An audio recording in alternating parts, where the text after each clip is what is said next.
آپ کی زبان، آپ کی تسبیح، آپ کی نمازیں، ان کا ہمیں کچھ لینا دینا نہیں ہے۔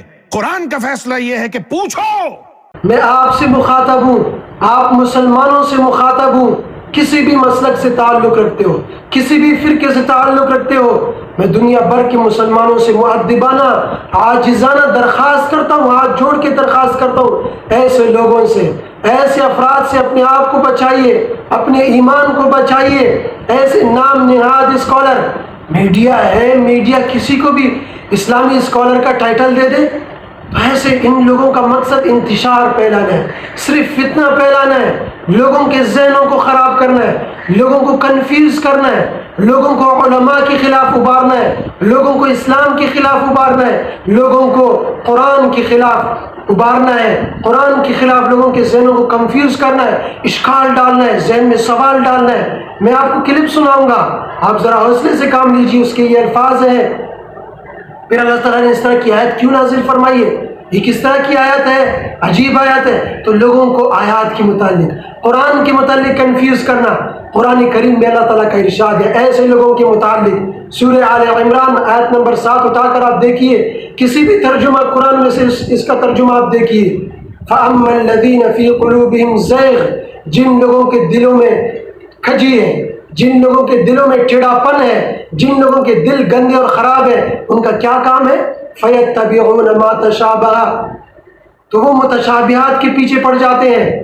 متشابہات یعنی وہ آیات جن کے معنی کئی معنی ہو سکتے ہیں، جن کے کئی مطالب ہو سکتے ہیں، تو ایسی آیات کو اٹھا کر بیان کرتے ہیں، پھر اپنا والا معنی مراد لے لیتے ہیں، محکمات آیات کو چھوڑ دیتے ہیں، جو واضح آیات ہیں ان کو بیان نہیں کرتے، متشابہات کے پیچھے پڑ جاتے ہیں۔ مقصد کیا ہوتا ہے؟ اس مقصد کو بھی اللہ تعالیٰ نے بیان فرمایا، مِنْهُ ابْتِغَاءَ الْفِتْنَةِ، اس سے ان کا مقصد فتنہ پھیلانا ہوتا ہے۔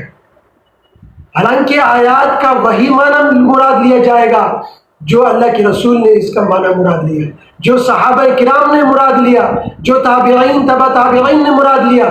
میں حیران ہوں، تمام مفسر ایک پیج پر کھڑے ہیں، آپ ان کی بات نہیں سنتے، ایک شخص کھڑا ہو جاتا ہے، کوئی معنی بیان کرتا ہے، آپ اس کی بات لے لیتے ہیں، اور پھر ایک شخص کوئی مسئلہ بیان کر دے تو آپ کہتے ہیں یہ اختلافی مسئلہ ہے، حالانکہ تمام مسالک اس پر متفق ہوتے ہیں، تمام مسالک متفق ہیں، گدھا حرام ہے، اب ایک شخص کھڑے ہو کر کہہ دے گدھا حلال ہے، تو آپ کیا کہیں گے؟ یہ اختلافی مسئلہ ہے؟ بالکل اختلافی مسئلہ نہیں ہے، متفق علیہ مسئلہ ہے، تمام مسالک تمام علماء متفق ہیں گدھا حرام ہے۔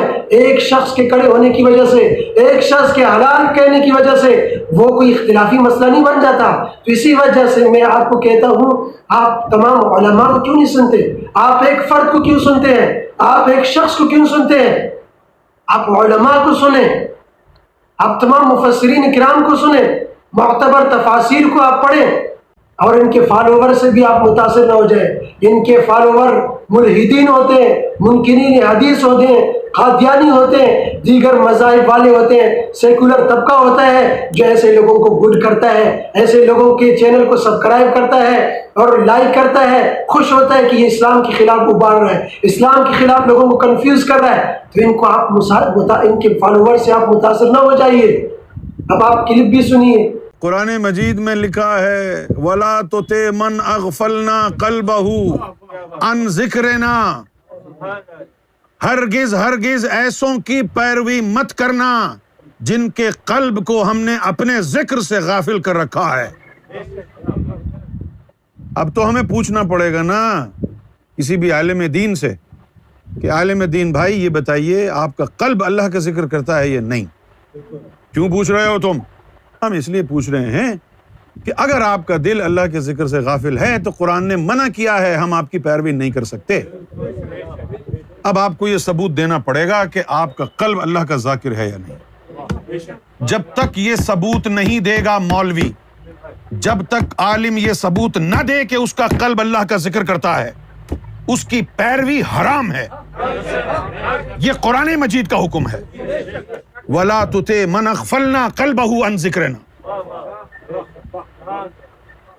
وَاتَّبَعَ هَوَاهُ وَكَانَ أَمْرُهُ فُرْطًا، اس نے تو صرف اپنے نفس کی خواہش کی پیروی کی۔ یہ نہیں، اس آیت کے اوپر نہیں گفتگو کرتے، پیروی کرواتے ہیں بس. اتنے لاکھ فالوور ہو گئے، اتنے لاکھ یہ ہو گئے، اتنے لاکھ وہ ہو گئے. میں اللہ کی بارگاہ میں دعا کرتا ہوں، اے اللہ ان مولویوں کو توفیق عطا فرما کہ اپنے خطاب شروع کرنے سے پہلے سب سے پہلے اس آیت کی تشریح بیان کر دیں سننے والوں کو کہ بھئی دیکھو قرآن کہتا ہے وَلَا تُطِعْ مَنْ أَغْفَلْنَا قَلْبَهُ عَنْ ذِكْرِنَا. اس کے بعد پھر سرٹیفکیٹ اٹھا کے دکھائیں سب کو، دیکھو جی میرا قلب تو اللہ کا ذاکر ہے. سب مطمئن ہو جائیں، اس کے بعد اپنا خطاب شروع کر دیں. ہیں آپ عالم ہوں گے، یقیناً آپ عالم، اس میں کوئی شک نہیں.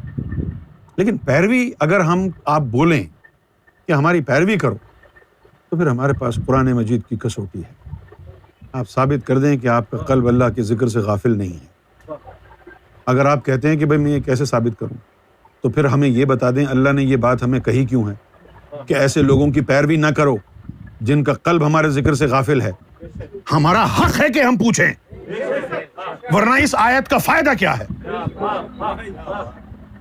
ہمارا حق ہے، ہم سوال کر رہے ہیں. بتائیے آپ کے قلب کا اسٹیٹس کیا ہے؟ بتائیے کہ آپ کے قلب میں اللہ کا ذکر گونجتا ہے یا نہیں؟ آپ کی زبان، آپ کی تسبیح، آپ کی نمازیں، ان کا ہمیں کچھ لینا دینا نہیں ہے. قرآن کا فیصلہ یہ ہے کہ پوچھو، فاسألوا اہل الذکر ان کنتم لا تعلمون.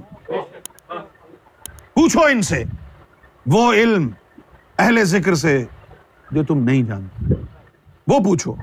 اور یہ بھی پوچھو کہ کیا ان کا قلب اللہ کا ذاکر ہے یا نہیں، کیونکہ پیروی کرنے سے پہلے ہمیں یہ کنفرم کرنا ہے قرآن کا حکم.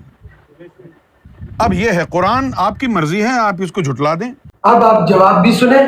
یہ نہیں کہ علماء کے پاس جواب نہیں ہوتا، بالکل ہوتا ہے، لیکن مولانا اشرف علی تھانوی فرماتے ہر سوال کا جواب نہ دیجئے کہ یہ فری ہو جاتے ہیں، پھر یہ لگے رہتے ہیں ہر قسم کے اشکالات کرنے اور ہر قسم کے. بہرحال اس سوال کا جواب دے دو. اس سے پہلے یہ بات ذہن میں رکھیں، یہ گوہر شاہی کے متبعین ہے، قادیانی ہے، اور طریقے سے ان کا بس نہیں چلتا.